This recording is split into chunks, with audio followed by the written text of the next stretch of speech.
Bismillahirrahmanirrahim. Assalamualaikum warahmatullahi wabarakatuh. Dan selamat pagi. Apa khabar murid-murid? Semoga berada dalam keadaan sihat dan selamat di rumah. Pada hari ini, hari Khamis, kita akan sambung pembelajaran kita pendidikan kesihatan di bawah tajuk kesihatan diri dan reproduktif. Kita akan sambung pada 1.2 iaitu kemahiran menangani pengaruh dalam serta luaran yang mempengaruhi kesihatan diri dan reproduktif. Semasa kita belajar, kita akan menyatakan punca-punca berlakunya tingkah laku seksual. Menjelaskan contoh situasi yang menunjukkan tingkah laku seksual. Mencadangkan tindakan atau langkah bagi menangani tingkah laku seksual. Membuat pertimbangan dalam pemilihan bahan dan rakan sosial. Merumuskan impak perbuatan tingkah laku sosial berisiko kepada diri, keluarga dan masyarakat.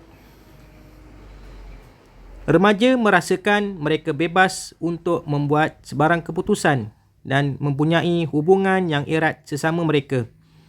Oleh itu, kemahiran menangani pengaruh dalaman serta luaran yang mempengaruhi kesihatan diri dan reproduktif adalah perlu dikuasai oleh setiap remaja. Kemahiran tersebut akan menjadi pelindung utama ke arah tingkah laku seksual berisiko dalam kehidupan. Tingkah laku seksual. Menangani tingkah laku seksual hubungan seks sebelum nikah. Terdapat 3 perkara yang perlu diambil kira. Pertama, punca-punca berlakunya tingkah laku seksual. Kesan tingkah laku seksual. Cara menangani tingkah laku seksual. Punca-punca berlakunya tingkah laku seksual adalah kurang pengetahuan agama, perasaan ingin mencuba, kurang perhatian dan kasih sayang ibu bapa, masalah sosioekonomi, pengaruh teknologi maklumat, masyarakat yang tidak hormat menghormati. Kesan tingkah laku seksual.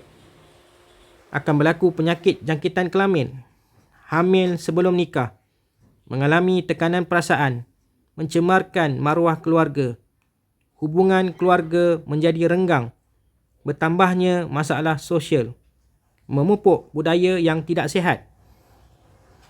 Cara menangani tingkah laku seksual. Melibatkan diri dengan aktiviti berfaedah. Memantau dan mengawasi aktiviti anak. Merangka program kerja sukarela yang melibatkan remaja. Bagaimana hendak membuat pertimbangan pemilihan bahan dan rakan sosial? Pemilihan bahan. Pilih bahan bacaan yang bermutu dan berkualiti untuk membentuk jati diri remaja. Bahan bacaan bukan hanya mementingkan keseronokan, tetapi memberi nilai tambah kepada diri murid. Bijak memilih bahan supaya tidak terpengaruh dan terangsang untuk meniru aksi berunsurkan seks. Bagaimana memilih rakan sosial? Pemilihan rakan sosial, pilihlah rakan yang baik dan positif yang boleh membantu dalam pencapaian akademik murid.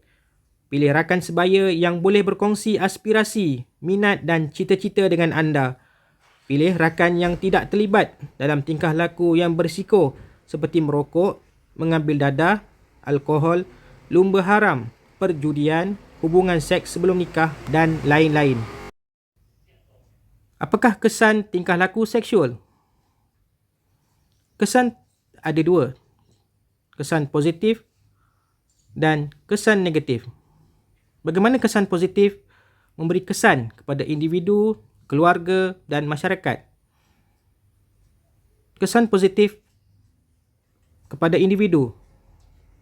Menyesali perbuatan yang lalu. Menggunakan peluang kedua yang diberikan untuk mengubah diri menjadi lebih baik.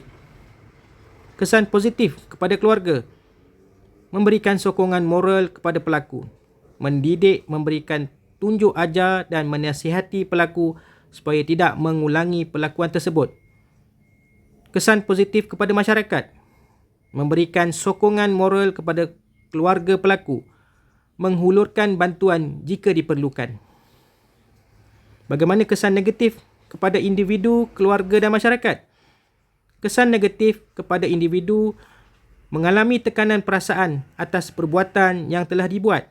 Pelajaran merosot disebabkan gagal memberi tumpuan di dalam kelas.